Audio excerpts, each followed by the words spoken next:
were a basketball player. You got injured, and I heard that you went into depression from that, and that led you to then becoming a motivational speaker. Talk us through that. How did you deal with that situation? How do you go from being in a mind state of going to the NBA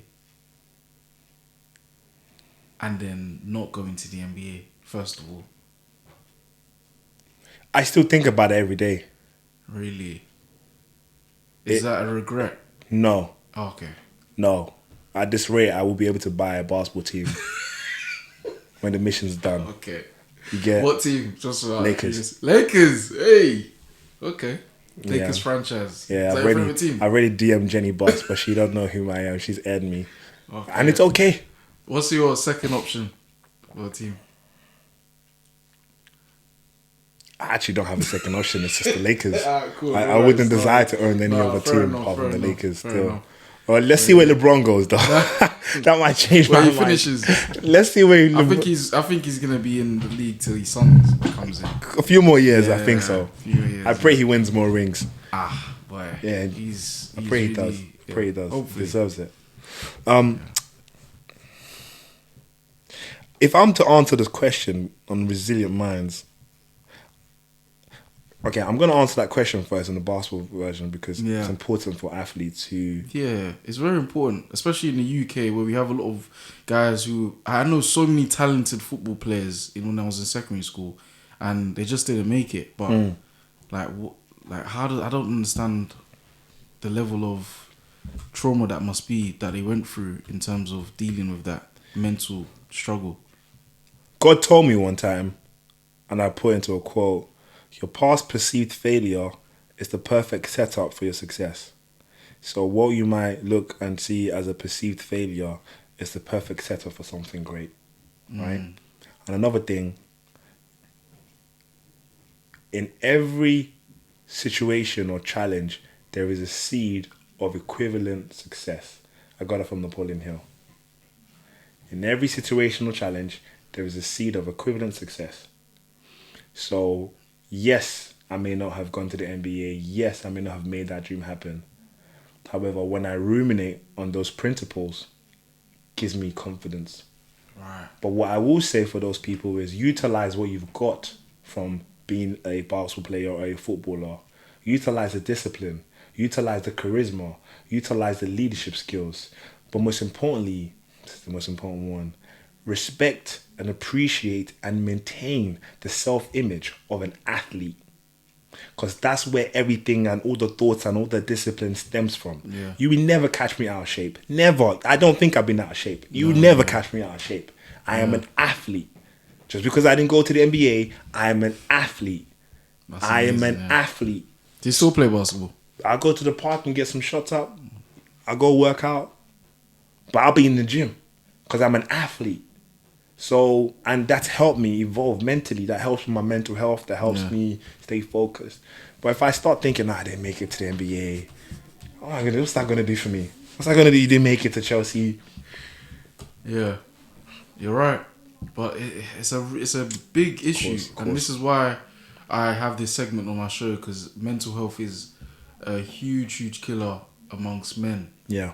So I make it my obligation to ask these type of questions to especially my male guests. Yeah. Because dealing with mental health is something that's not discussed enough.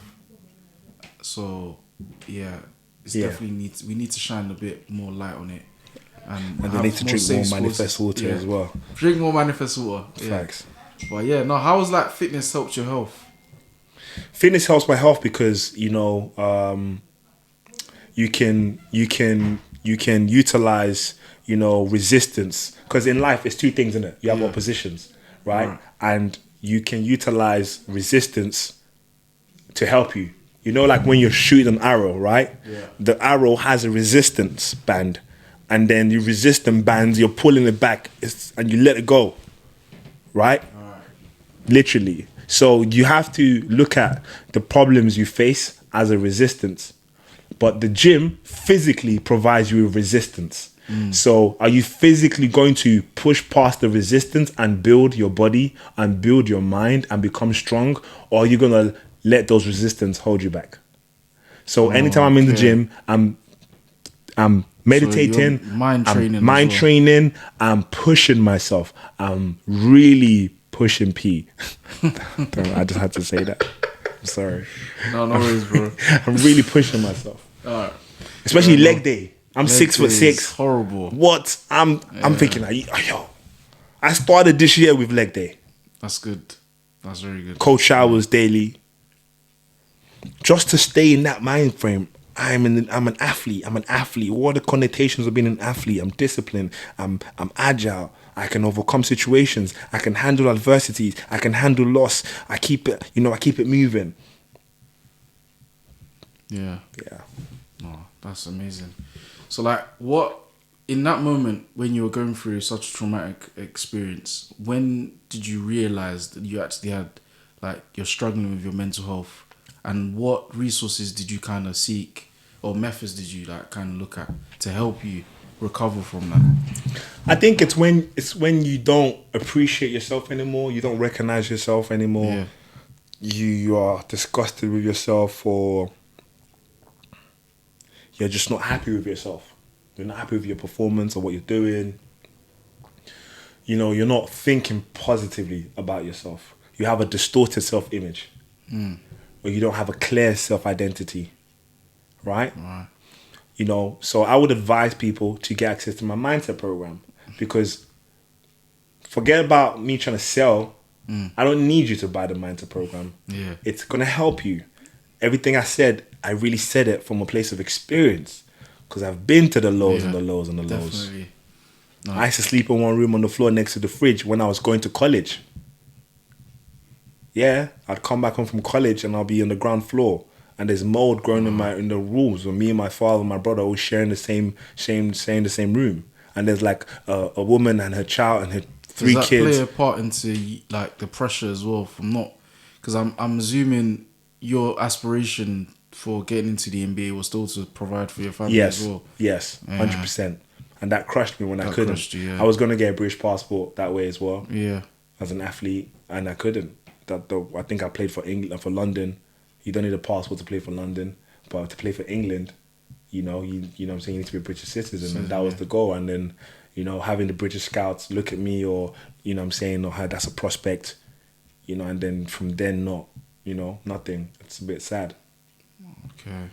Damn. So good. What resources? Yeah, resources. Yeah. I would say, YouTube is a great resource. Okay. You know, go on YouTube. I would suggest you to listen to Think and Grow Rich by Napoleon Hill. And did you seek these out yourself, or did someone recommend them? Okay. Some recommended, some I saw myself. Think and Grow Rich by Napoleon Hill. Outwitting the Devil by Napoleon Hill. Think and Grow Rich is not about just making money, no, it's about your mind, right? How you think better, positive thinking habits. Napoleon Hill, Outwitting the Devil. It talks about the devil's devices and what the devil uses to trap people in hypnotic rhythms. Wow. Yeah, like hypnotic. You know, like when you see someone who's a habitual smoker, yeah, they are just stuck in that rhythm of smoking. They don't even know they're stuck in that rhythm. They can't do anything about smoking. Doesn't even cigarettes, not even weed. Like, people smoke a whole pack of cigarettes a day. They are in a hypnotic rhythm. They are stuck in a rhythm of negative thinking, of negative habits. So it tells you the devices that the devil uses to keep people in a particular frequency, right? Right. And then Jim Rohn, Google Jim Rohn. Anything you see on YouTube, Jim Rohn's goal setting, my mindset transmutation video program, Grant Cardone 10x rulebook, Grant Cardone Be Obsessed or Be Average. Oh, those are amazing. Powerful Sounds books. Amazing. Like, they sound like amazing resources. Yeah. Yeah. No, that's good. And how long was that process? It's still going. For recovery? It's still recovery. I'm still recovering. Still? Yeah, every day you go to still recover. Okay. You got to recover. No, it sounds like you've had a lot of personal development and growth. Yeah, but doesn't mean you don't still experience new level of situations. Yeah. Just because I said, oh yeah, Interpol done. That's 10. So I'll tell you the numbers. We're talking B's here, bro. Yeah. When you miss out on a B situation or multi-M situation or multi-M deal, it hurts different. Yeah. But now I'm used to it though. Yeah. I'm used to it. Like a new it's a new level of yes. Yeah. I look forward to that so I can get past it so quick. Right. Nah, Skibbity pat pat. Yeah. Shout out to Michael Dapper. Yeah, big up Michael Dapper. He came down to a school for a school tour one time. Really? It was, I think, till today. Yeah. I think that's one of the best experiences. Oh I yeah, had. tell me about the tours as well. How were they? Because I've The always school wanted to tours go back are to the most amazing Yeah. school experiences in the country. Like literally, Right. I put on the most electrifying school experiences in the country because I remember a day the alarm went off and every student had to come to the sports hall. And we came to the sports hall and Nike came down, Nike company, and they brought down Chris Brown. They brought down Chris Brown to school and someone gave an inspirational speech and I had goosebumps. I was sitting at the very end of the hall and I remembered that feeling till today. Okay. So I said to myself when I became a motivational speaker, I wanted would to- give someone that feeling. You know. And then the first person I ever pulled that off with was Michael Dapper. Till today, I think that's the biggest school. Michael Dapper's your first one? No. We've done Stormzy, the Kojo. biggest one. Yeah, we've done Stormzy, Kojo Funds, Miss Banks. You think Michael Dapper's bigger than Stormzy? No, the biggest one I've done Oh, okay. was with Michael Dapper. Right, Because when I had Stormzy, I wasn't as influential as I am now. Okay. When I did Miss Banks or Culture Funds or every other guest. But when I brought Michael Dapper down, I had access to the whole school because I'd performed Right. in the past. Not only did we do the school events, but we did school workshops. Like I had kids with bad grades who would leave with A's. So the school trusted me. Okay. So when I said, hey, listen, I have this vision, and this time Michael Dapper's popping now, yeah? I was like, I have this vision to have every child experience this, and it happened. It was like, wow, I finally made that particular vision I had. And it was epic, man. It was really dope. So shout out to Michael Dapper for coming down. No, that's good. Yeah. So, do you have a video of that? By Yeah, the of way? course, on YouTube. Yeah. Well, we're going to be clipping that. But yeah. How was it setting up that first one? Because I know, like, when you have a vision and goal like that, the first one is always, well, I feel like the first one's usually the hardest. Yes. So how was that like? What was the process, if anyone wants to go through that? And like, what would you do differently? First thing first, I would tell you to remember this quote and write this quote down. A vision is a blessing that the eyes of your mind has been graced to see. A vision is a blessing that the eyes of your mind has been graced to see, and appreciate that vision. It's very important. Second thing I did was to write a mission statement. A mission statement. Understanding what my brand is about, what my company is about, what my product is about. This helps you develop purpose. Because when you understand and you have a mission statement that's written down, you're clear on your purpose. Purpose is power. Purpose is superpower.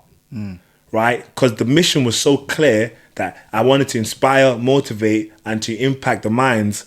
I could do anything regardless of any no I got. And the first school tour or school event wasn't with Stormzy. Stormzy was one of the special guests I brought, but I had to go in and do it alone. Like I had to go in and speak to, I would start off with my secondary school, utilize your nearest resources. Yeah. I went to my old secondary school, right? Built rapport with my head teacher, did a school event there, and then asked him, hey, do you know any principals who would appreciate what I was doing? Like, yeah, can I recommend this, recommend that? But there were times where I wanted to grow and I wasn't experiencing that growth.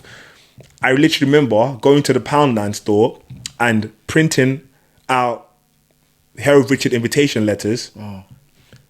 And going to every school in South London and giving it to the reception. Okay. Just so I can get the principal's attention. So just because you're doing a good thing doesn't mean that people are going to be receptive of it anyways. Right. And I only learned about emotional states when I was older from the book I was telling you, 10X Rule Book. In my mind, I am at a 10 emotional level. I am 100% here. This is where I'm at. And at this level, we're going to schools, we're doing this event, but the head teacher might not be at a 10 with you. The head teacher is at a 4 because he has other things to do. He has other focus points. So it's your point to be visible, to be resilient, to be consistent so they can be on the same emotional level with you and then you can take them there. Oh, okay. Well, and how consistent were you with that? How long did it take to get to that? But, get them to well, the like I same said, we level did as a you? school with 800 students in the school tour. So I'm sure I was resilient and consistent enough. You know what I'm saying? 800 students. I don't think amazing. anyone's done that. A whole school shut down. Wow. Yeah, and we're just getting started. Amazing. We're just getting started. By the power of God. All by the power of God, bro. Most definitely. Yeah, man.